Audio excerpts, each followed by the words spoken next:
caso, por eso puede ser local o puede ser municipal y así sucesivamente. También nos dice como siguiente diapositiva, hablamos lo que son los objetivos. Tenemos los objetivos generales, que nos dice que formula un amplio conocimiento sobre los actos procesales y todo el proceso que se lleve a cabo dentro de este Código Procesal Civil. Entonces, aquí podemos venir y decir de que esto es de mucha importancia. ¿Por qué? Porque de esta manera nosotros debe de ser importante porque se hace justicia con los actos procesales, porque se lleva a cabo con todo, pues, se lleva con todo lo establecido en la ley y fundamentalmente esto es para las personas que están siendo o que podemos ser juzgadas y procesadas y todo de acuerdo a lo que establece los códigos, como lo es el Código Civil y el Código Procesal, que es el que nos da esa práctica, nos da para poder ejercer todo, llevarlo a cabo, mejor dicho. Entonces, con este objetivo es de suma importancia, como objetivo de actos procesales, podríamos decir, ya que por medio de este podemos modificar algunas cosas como encauzar, corregir, y mandar sobre lo que es la jurisdicción, podríamos decir, de cuál es el delito de tal persona. Entonces, es de suma importancia. También podríamos decir de que sobre objetivos específicos, que nos da dos, que nos dice que es determinar a sus cualidades sobre este acto que debe ser posible e idóneo, adecuado para la finalidad que persigue y así estimar la actividad misma de que debe realizarse en el lugar, que el lugar sería el juzgado competente, puede ser juzgado de paz, juzgado de letras, y el tiempo correspondiente que nos dan estos, que son los días de semana, de lunes a viernes, en un horario establecido, en el mismo código nos lo estipula, y en la forma requerida con el que se va a llevar el caso correspondiente a este. Podríamos decir de que como objetivos específicos, este nos ayuda a identificar los derechos del impugnado o el imputado, perdón, y los objetos que puede oponerse a las partes en esa contradicción que se da con lo que es la discusión. Nos dice que ayuda a establecer lo que son las discusiones. Nos dice que debemos de valorar, bueno, los jueces deben de valorar las dichas pruebas que están pertinentes o que se presentan en lo que es el juzgado, tanto del demandante, tanto como del demandado. Tiene que ser como una decisión autónoma que, como sabemos, el juez, si ese caso no le corresponde,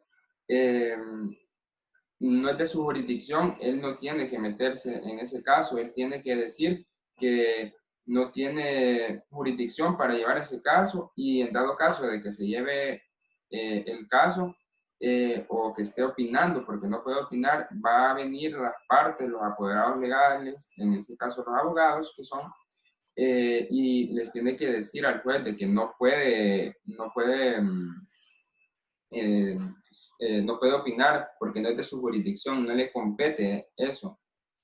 Y nos dice también de que debemos determinar lo que son las disimilidades sobre lo que es el objeto de control de acusación, podríamos decir, y identificar los principios y formulación de las partes, porque en este caso se da que es de suma importancia identificar todo eso. Como sabemos, al juez le compete de que no, de las pruebas que presenten, no debe él debe de hacerlo de la mejor manera, él debe de estipularlo, estudiar bien las pruebas respecto con su conocimiento lógico jurídico que él tiene y por lo justo, por la honestidad, por lo justo. También vamos a hablar sobre lo que son los actos procesales y su clasificación. En estos actos se denominan los actos procesales y están causados casi exclusivamente por lo que son las partes del órgano jurisdiccional. Tenemos lo que es el criterio subjetivo y funcional. En el criterio subjetivo nos dice que tiende a la persona que produce el acto. Podemos decir que estos son todos aquellos de los cuales se domina desde un comienzo, se da a inicio de lo que es la relación jurídica y que primordialmente podríamos decir en un acto inicial del proceso. Como sabemos, en estos procesos es el demandante que da inicio a lo que es el proceso y el que comienza el acto del demandante, perdón. Y también nos habla de que los auxiliares, en este caso de las partes, debe tener interés a cumplir los requisitos que establece la ley y también nos dice de que debemos determinar esos requisitos que sean admisibles, que sean como sobre el objeto de identificar lo que son los principios, sobre las funciones y sobre todo lo estipulado en la formulación. También vamos a hablar de lo que es el criterio funcional. Bueno, como criterio funcional podríamos decir que tiene una finalidad del acto, que es el que lleva a cabo durante todo el proceso.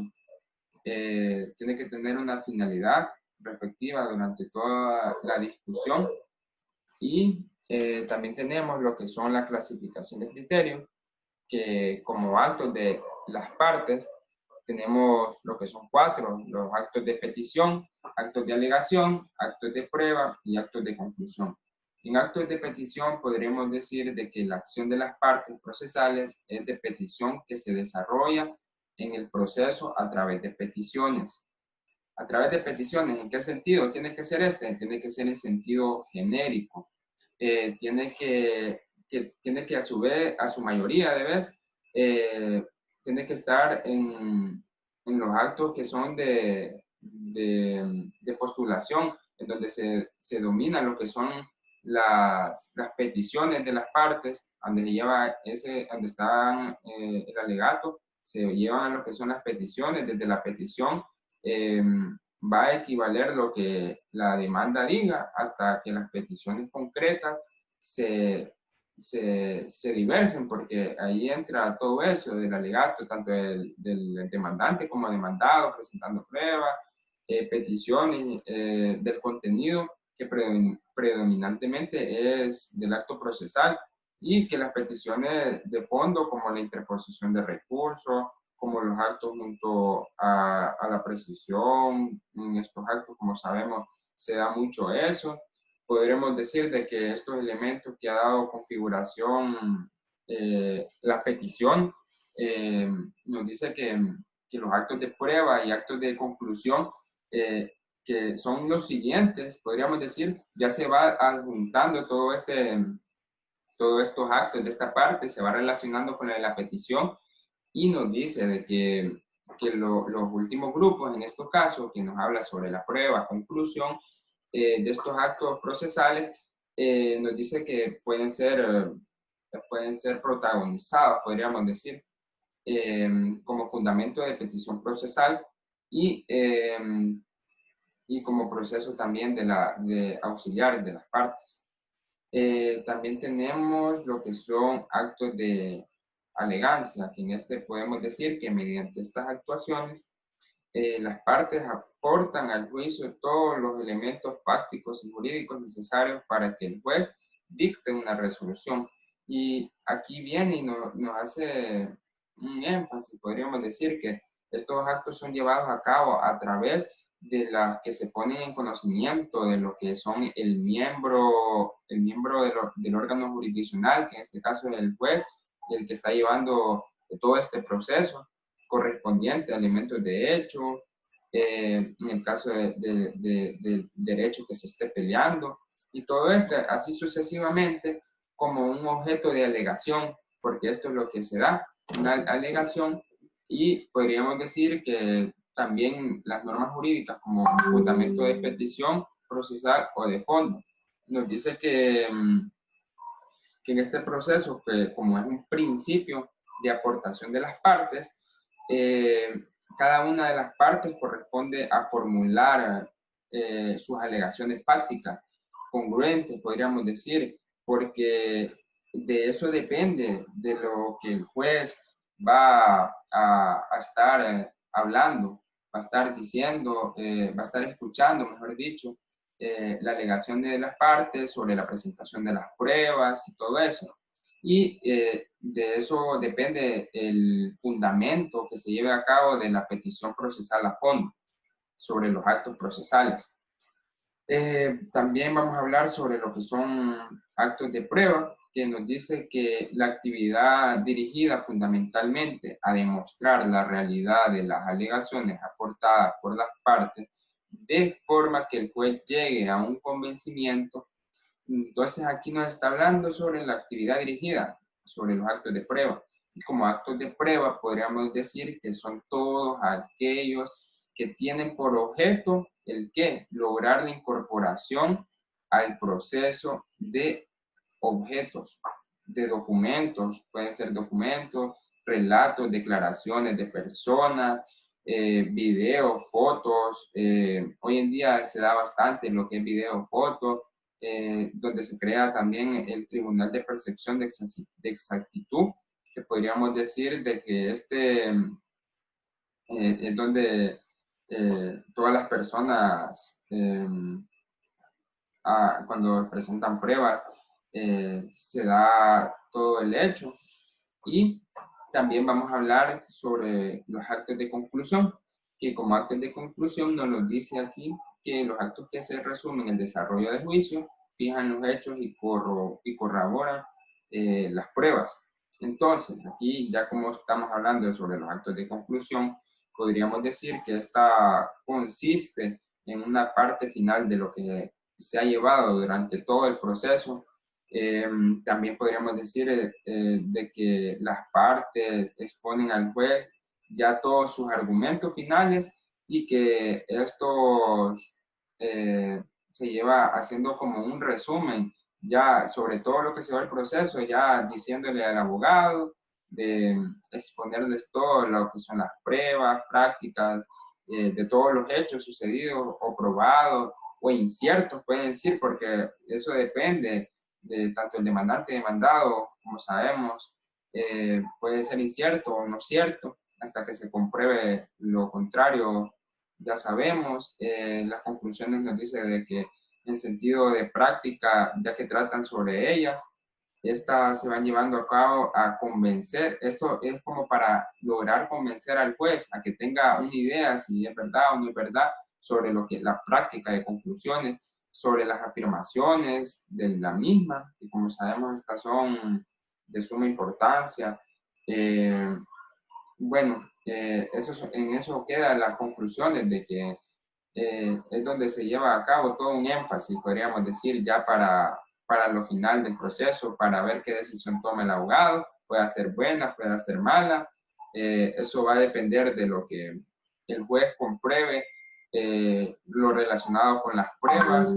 Y bueno, solamente vamos a hablar también sobre lo que son los actos procesales del juez, que nos habla de que la actividad procesal del juez es el ejercicio de la jurisdicción y dicha actividad que se produce en las resoluciones que se dicten a lo largo del proceso.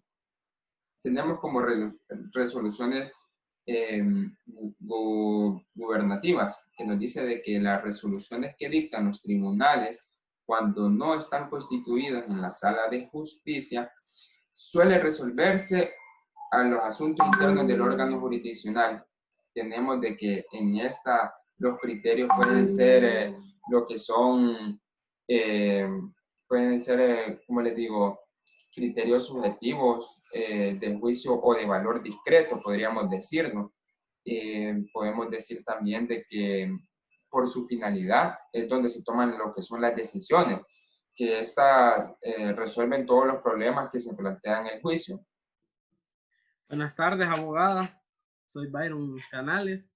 Yo continúo con la exposición. Voy a hablarle siempre de la clasificación de los criterios subjetivos. De esta parte se habla de los actos del secretario judicial, que se dividen en el acto de documentación y en el acto de mediación. El acto de documentación es aquel donde este es el único funcionario, o sea, el encargado, el secretario judicial, o sea, que puede dar fe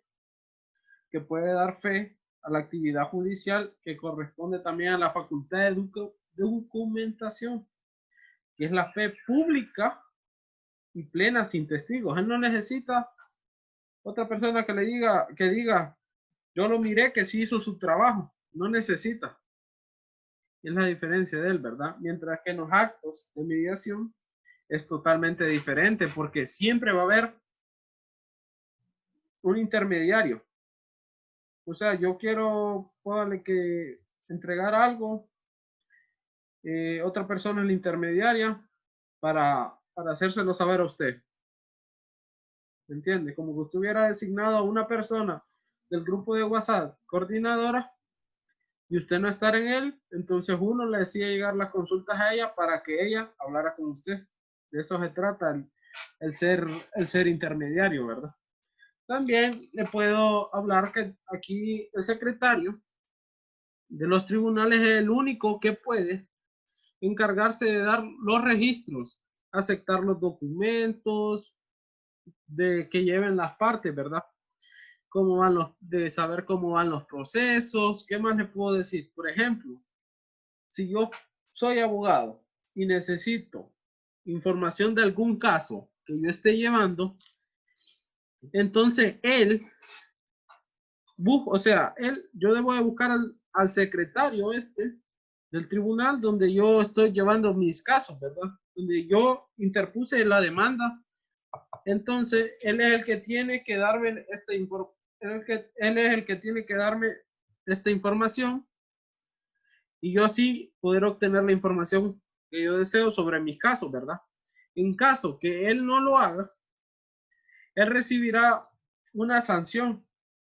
También es decir que el secretario tiene que anotar cuando yo le lleve la documentación, o sea, tiene que anotar hora, fecha y día que yo le llevé, ¿verdad? La documentación, porque aquí donde aquí le puedo juntar todo lo que tenga que ver con las pruebas del caso, todo lo referente al caso, pues, él tiene el derecho a aceptármelo, y si no lo hace, él está expuesto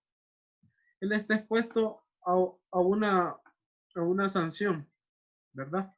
Sí, ahora le voy a hablar sobre la notificación a las partes de los prohibidores judiciales, que se divide en actos de conservación y custodia, actos de instrucción, que esto se divide en diligencias de ordenación y propuestas. Entonces, los actos de conservación y custodia corresponden al secretario judicial, la llevanza de los libros, así como las observaciones de todas las actuaciones. Los actos de instrucción son aquellos que el secretario sirve para ordenar o impulsar el proceso de la ley, que se divide en dos, como le decía anteriormente, entre la diligencia de ordenancia y las propuestas. O sea, en la diligencia de ordenancia, dar los autos, el curso ordenado por la ley, y las propuestas que corresponden al juez o al tribunal, todas las resoluciones que dejan ordenación, ¿verdad? Y los autos que tampoco pueden, ¿verdad? En este le puedo dar como ejemplo, le puedo decir que aquí es cuando se va a trabajar en los días hábiles. Ya sabemos que los días hábiles son lunes, martes, miércoles, jueves y viernes, en horarios de 6 de la mañana a 6 de la tarde, ¿verdad? Porque en caso de que la persona los quiera llevar el día sábado o domingo, tendría que hacer un escrito al juez solicitándole si puede ir a traer eso, ¿verdad? Porque no todas las familias pasan en casa de lunes a viernes, entonces sábado y domingo puede ser el único día, ¿verdad? Y ese el juez propone el dicteauto, salvo que afecte alguna ordenación del proceso que afecte mi propio auto. O sea que tiene que ser algo muy concreto para dictarlo, ¿verdad? También le voy a hablar de los requisitos de los actos procesales, lugar donde se realizan los actos, el tiempo, el año judicial, días, horas hábiles, términos de plazo, y donde lo voy a mencionar otra vez, los días y horas hábiles, ¿verdad? Para que quede claro eso. El lugar donde se realizan los actos, todos los actos procesales deben realizarse en la oficina judicial y fuera de la sede. Se practicarán las actuaciones por su naturaleza que no puedan practicarse frente a un juez, ¿verdad? El año judicial desde el primer día hábil, que es el primer día hábil de septiembre, hasta el 31 de julio. En agosto hay vacaciones, en cada sede judicial se formará una sala de vacaciones, horas y días hábiles. Todos los actos procesales se realizan en días y horas hábiles, ¿verdad? Término y plazo para realizar un acto procesal se puede establecer bien un lapso de tiempo durante el cual se permita realizar dicho acto o se fijará un momento determinado, ¿verdad? Aquí siempre, todo acto que quiera hacer siempre, o bueno, normalmente, debo hacerlo en el tribunal todo el proceso, ¿verdad? Salvo que tenga que hablar con mi cliente, allá sea en otros lugares donde el juez no deba de saber hasta el día que yo esté frente al juez, que él sepa todo esto, ¿verdad? Y todos los actos procesales no se pueden realizar en días hábiles, ¿verdad? Como le dije anteriormente, sábado y domingos y días feriados. Porque, por ejemplo, que un juez venga y le diga el 15 de septiembre, pero a él se le olvidó que es día de la... No, que uno le diga, pues, ¿cuándo me puede dar la audiencia? 15 de septiembre se la doy. Entonces, ¿qué va a venir a hacer uno? Señor juez, señoría, el día 15 de septiembre es feriado nacional por el Día de la Independencia en nuestro país. Entonces, en dado caso que no se pueda ninguno de los días hábiles, ¿verdad? Que son los 5, sería sábado, domingo, siempre y cuando el juez esté de acuerdo con ayudarle, ¿verdad? Ayudarle en el aspecto que entienda que usted tiene que ayudar a mover sus casos, ¿va? Y, por ejemplo, ahí mismo, ¿verdad? En este le puedo poner de ejemplo. El tribunal me da un lapso de tiempo para realizar todo lo que tenga que ver con mi caso, debo cumplirlo tal como lo dice el tribunal. Si el tribunal me dice, un ejemplo, 20 minutos tienes para entregar eso, no puede más, al minuto 20 con 01, no vale. No vale porque por eso habla de tiempo, de término y plazo, que es lo que hablábamos en clase, que usted decía, usted nos da el plazo, digamos, para esta tarea, entregarla el día sábado a las 12 de la noche y viene uno y le entrega el día viernes, entonces vale, pero si viene otro y le entrega el domingo a la 1 de la mañana, esta no tendrá ninguna validez, ¿verdad? La diferencia entre los hechos y actos procesales, ¿verdad? Aquí nos dice que los hechos se plantean en un ámbito de competencia. Los hechos deben cumplir un sentido jurisdiccional, la clasificación de los criterios subjetivos, los actos procesales. Suceden únicamente en un proceso. El hecho procesal ocurre en el ámbito de un proceso establecido una relación jurídica determinada, la clasificación de los criterios subjetivos, ¿verdad? Yo le puedo decir aquí que los hechos se contemplan en un ámbito de competencia. Por ejemplo, si el tribunal no tiene competencia, no va a poder conocer los hechos de este caso. Tengo que ir a un tribunal donde tenga la competencia referente a la materia a la que se está viendo en mi caso. Y el juez que también tenga la competencia para poder conocer los hechos y tener la competencia para poder él llevar el caso y decir, yo soy competente, que es lo que nos explicaba aquel día usted, que si un juez no tiene tal vez la jurisdicción, pero no tiene la competencia, ¿qué pasaba? Que no podía llevarlo porque él no tenía eso. En cambio, un acto procesal, esto es lo que sucede ya en el tribunal que tiene competencia, ¿verdad? Que tiene competencia con el juez, que también tenga competencia para conocerlo. Este es todo el proceso que va a tener en mi caso con la audiencia y las pruebas que yo lleve, ¿verdad? Etcétera. Los hechos siempre tienen que ser un sentido jurisdiccional, o sea que debe conocer mi caso, que el juez tenga jurisdicción en ello, ¿verdad? Y los actos procesales ocurren, o sea, cuando ya estamos en el proceso, entonces ahí estipulan los días, la fecha y las horas o el tiempo determinado que tendré para realizar esto.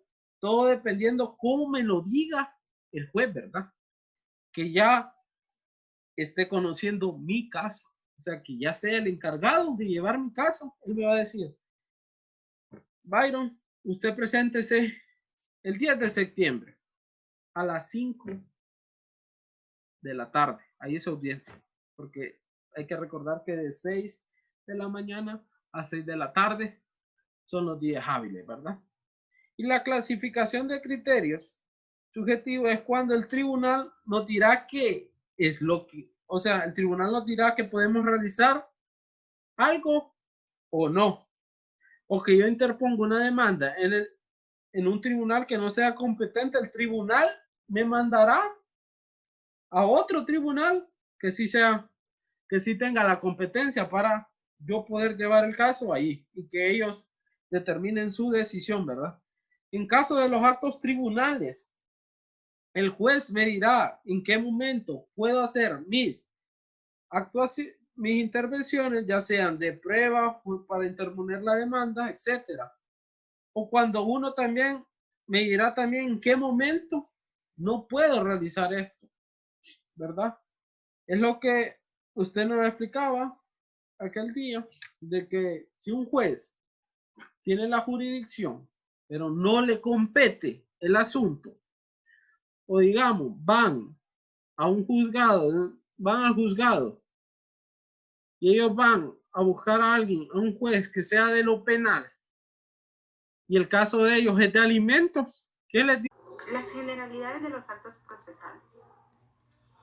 Estas generalidades nosotros las podemos encontrar en lo que es el artículo 117 del Código Procesal Civil.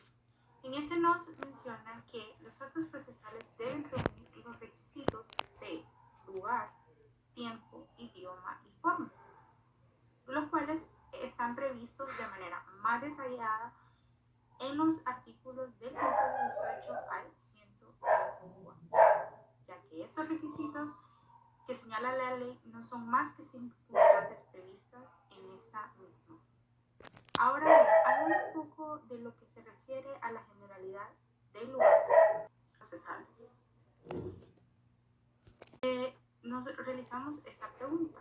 Bien sabemos que los actos procesales y sus procedimientos se realizan en la sede del juzgado. Ahora bien, ¿qué pasa? Cuando no se pueden realizar dentro de esta sede, ¿dónde nos podremos remitir nosotros?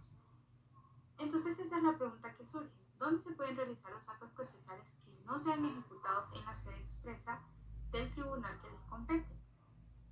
Bueno, como lo es fuera del juzgado, pero dentro de su sede, es decir, que para el juzgado de letras de civil del departamento Francisco Morazán sería cualquier punto de la ciudad de Tegucigalpa, pero fuera, como lo hemos mencionado, del lugar donde se encuentra el juzgado expresamente competente en ese caso. Como ejemplo de esto puede citarse lo siguiente: la práctica de prueba en relación al interrogatorio en el domicilio de la parte, en relación al reconocimiento judicial y en relación a la prueba testifical. Ahora bien, si es fuera de la localidad sede del tribunal, pero siempre dentro de su circunscripción, lo que compete es realizar lo siguiente, es decir, fuera de la ciudad de donde está este tribunal, pero siempre dentro del ámbito territorial en que tiene competencia el juzgado. Para estos casos será necesario la solicitud de auxilio judicial, que esta prácticamente lo que nos dice es que siempre que se tenga que realizar un proceso, ¿verdad?, en un juzgado que no sea de su competencia ni en su ámbito espacial, podremos nosotros solicitar ayuda a otros juzgados para poder realizar este acto. A eso nos refiere lo que es el auxilio judicial. Ahora, en el mismo caso del juzgado de letras de lo civil del departamento Francisco Morazán, sería en cualquier municipio de Francisco Morazán, excepto en el distrito central, ya que esto lo mencionamos anteriormente. La otra opción que se puede dar es fuera de la circunscripción del tribunal, es decir, fuera de lo que es el ámbito territorial de Francisco Morazán. En el mismo caso del juzgado de letras de lo civil de este departamento, sería entonces en cualquier otro departamento del territorio nacional, exceptuando Francisco Morazán. Ahora bien, la ley de organización. Esto nos remite básicamente a otra de las generalidades que tienen los actos procesales, que es lo referente a los tiempos. Entonces esto nos dice que en el tiempo de realización, para lo que son los actos procesales, nos dice que esas actuaciones judiciales deben ser practicadas puntualmente en las fechas, horas y días hábiles señalados, sin admitirse ningún tipo de dilatación a este proceso. Los días hábiles se pueden considerar que son todos los días del año, exceptuando los fines de semana, es decir, sábado y domingo, así como los días que legalmente estén autorizados en el país como feriados. Entonces, estos días, pues, corre el plazo al siguiente día hábil, ¿verdad?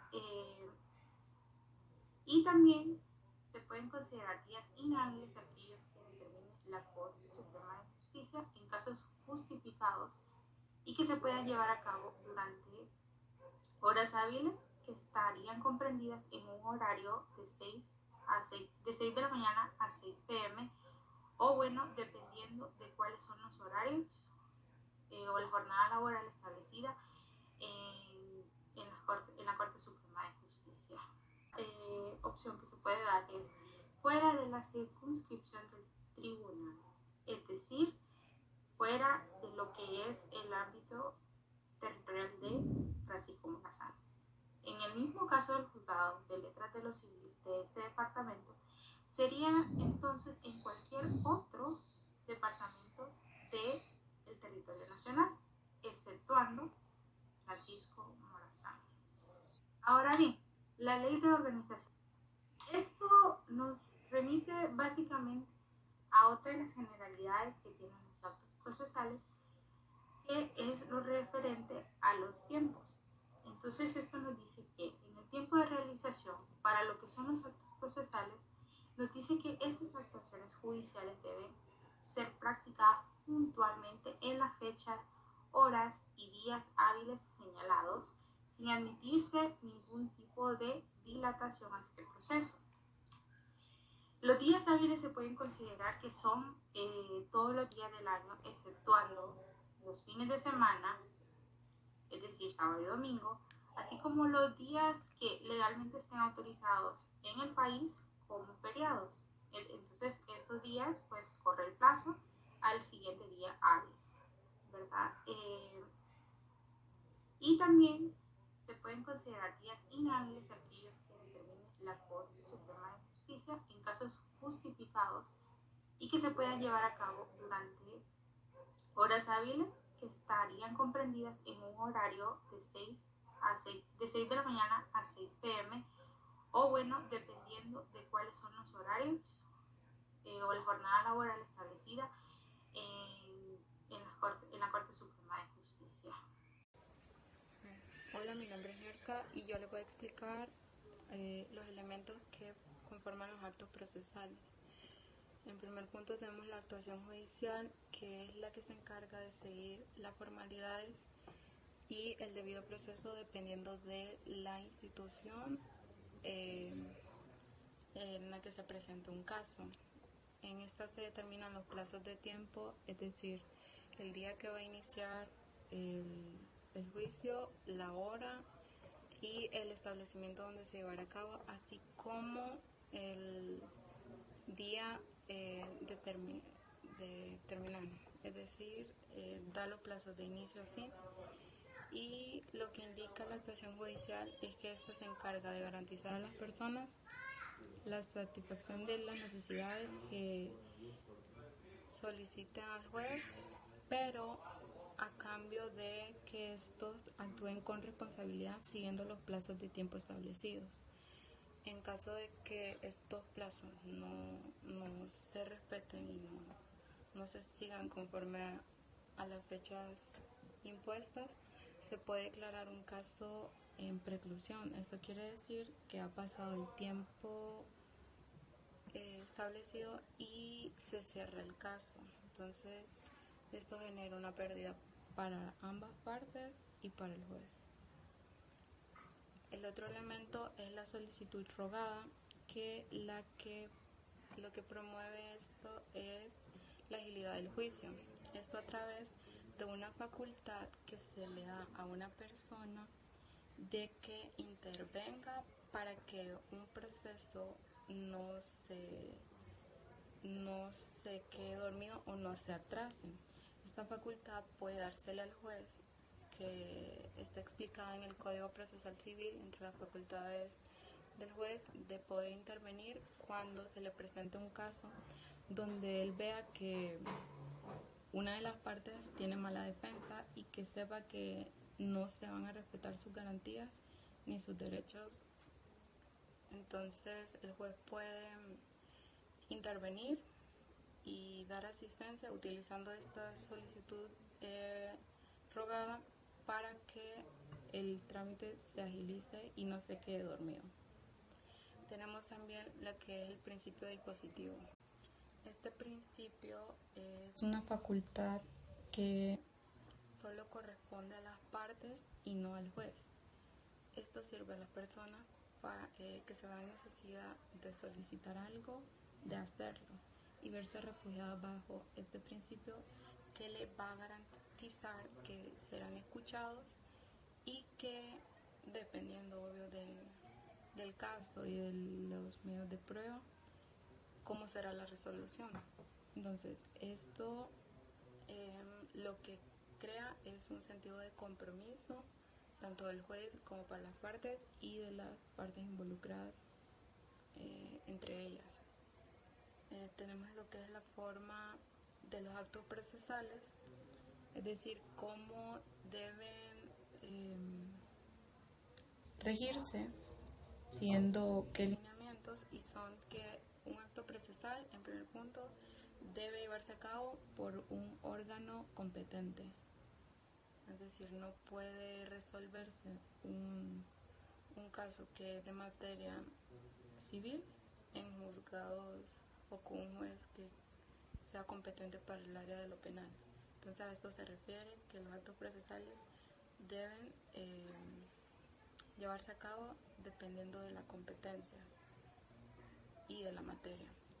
Otra de las formas que deben seguir estos actos procesales es que Entre los requisitos que se solicitan a las personas, ninguno de estos debe obstruir el acercamiento a la justicia de esa persona, es decir, que no se le ponga un requisito que no pueda cumplir y que por eso no pueda acceder a la justicia. Y otro de estos es que los actos procesales están sujetos a los principios de las formalidades legales. Buenas tardes, abogada. Para continuar hablando acerca de los actos procesales, algo importante que debemos de mencionar al respecto es que los actos procesales son predominantemente orales, pero hay ciertas partes que no son compatibles con ello.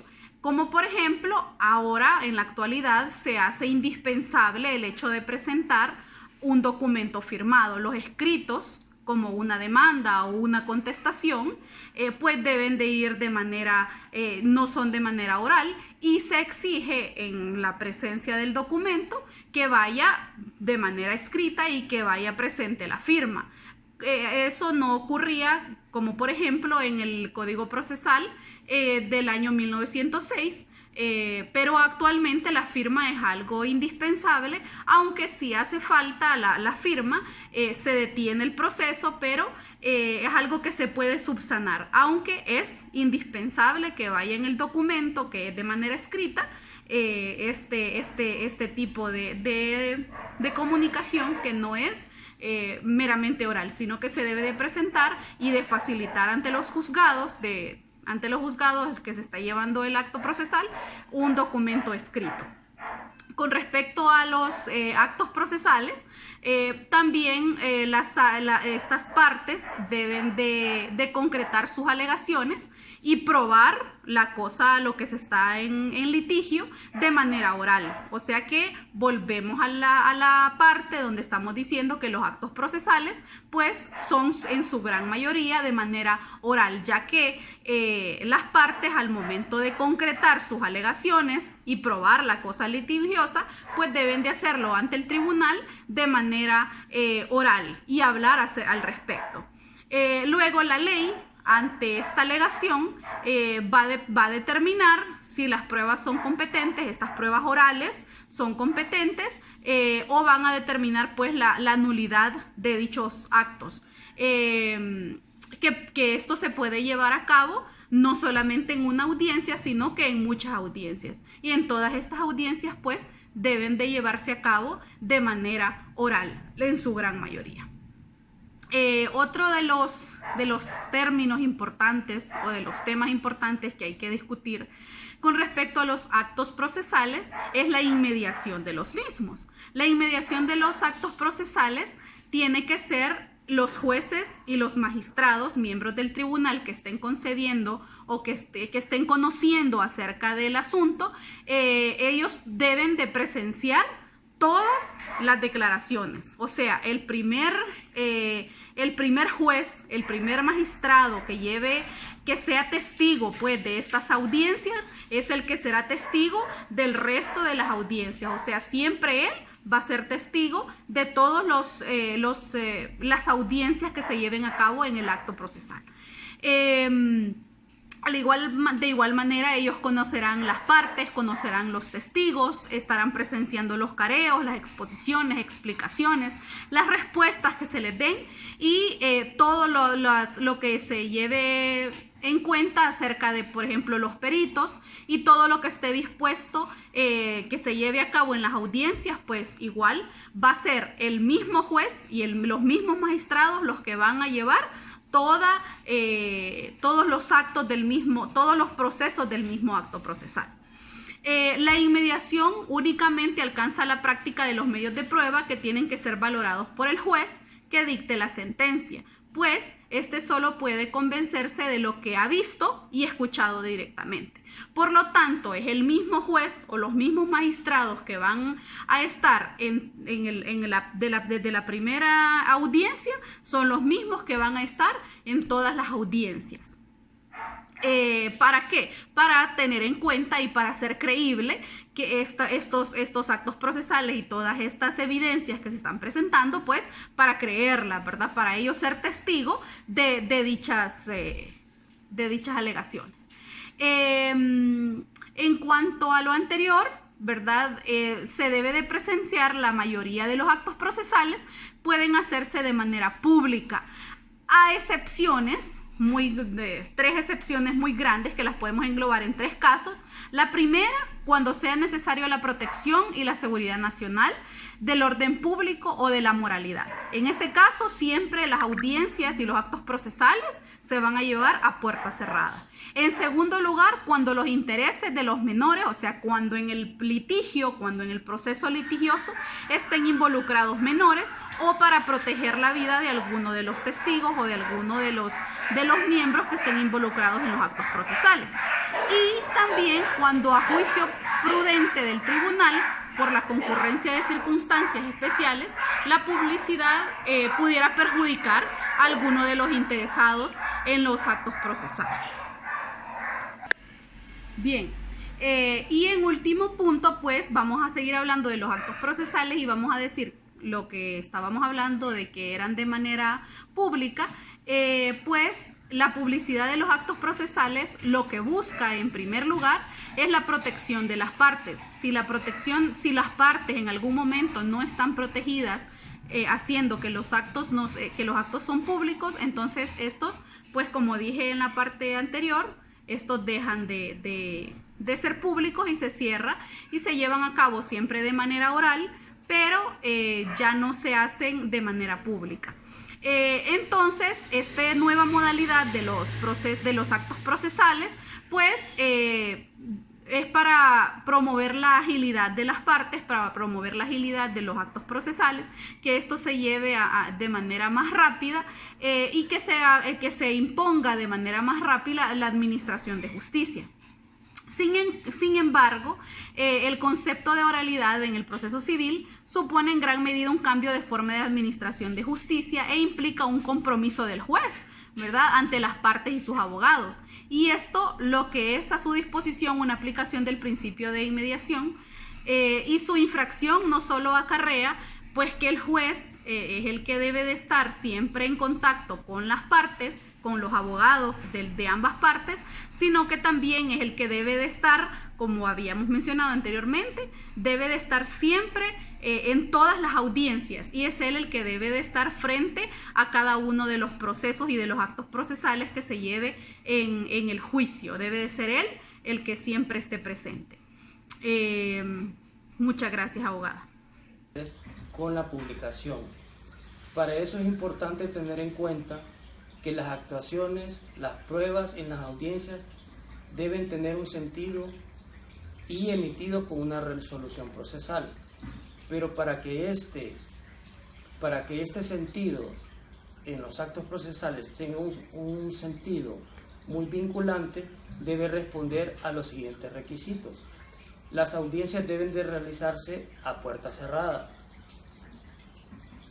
porque necesitan tener el interés y deben de llevarse las mismas en un sentido de la seguridad nacional. Se debe prever de que no haya una alteración al orden público. Cuando se trata de casos de familia, debe de tenerse en cuenta la protección de los menores de edad, sus derechos, y en el caso en que existan circunstancias especiales que perjudique el interés de la justicia, el entorpecimiento de la justicia, entonces estos requisitos son importantes al establecer en los actos procesales. Todos estos requisitos generan mayor sentido al mayor sentido de los actos procesales a lo que tiene que ver en el artículo de la publicación. Seguidamente tenemos la oralidad. La oralidad, las audiencias deben celebrarse a partir de ese criterio, con un sentido de oralidad, o sea, que esta parte del acto procesal tiene que tener un contenido oral. Las audiencias que se fijan en otro sentido que no tiene que ver en un sentido oral deben ser emitidas de manera vía oficio por parte del juez que estime conveniente este requisito. Entonces es importante que aquí nosotros tomemos en cuenta que cuando se lleva una audiencia y en un acto procesal, este mismo debe de tener ese sentido oral. La única manera en que no pueda llevarse esta forma es que el juez, vía oficio, permita establecer otro mecanismo para llevar este proceso. Seguidamente tenemos las cargas procesales. Cuando hablamos de cargas procesales, estamos hablando en un sentido dándonos cuenta de que es importante establecer una buena relación, y para entender un poco mejor en las cargas procesales es necesario relacionar el sentido de los imperativos. Y cuando estamos hablando de los imperativos, estamos hablando de las obligaciones procesales. Por un lado tenemos intereses, por otro lado tenemos obligados. Y esta conducta de los imperativos entre intereses y obligados está fijada a partir de una conducta establecida en la ley. Y es importante también tener en cuenta el papel de los jueces. Los jueces no tienen cargas procesales. El único sentido que tienen los jueces es fijar los deberes y las obligaciones al momento de llevar la respectiva audiencia.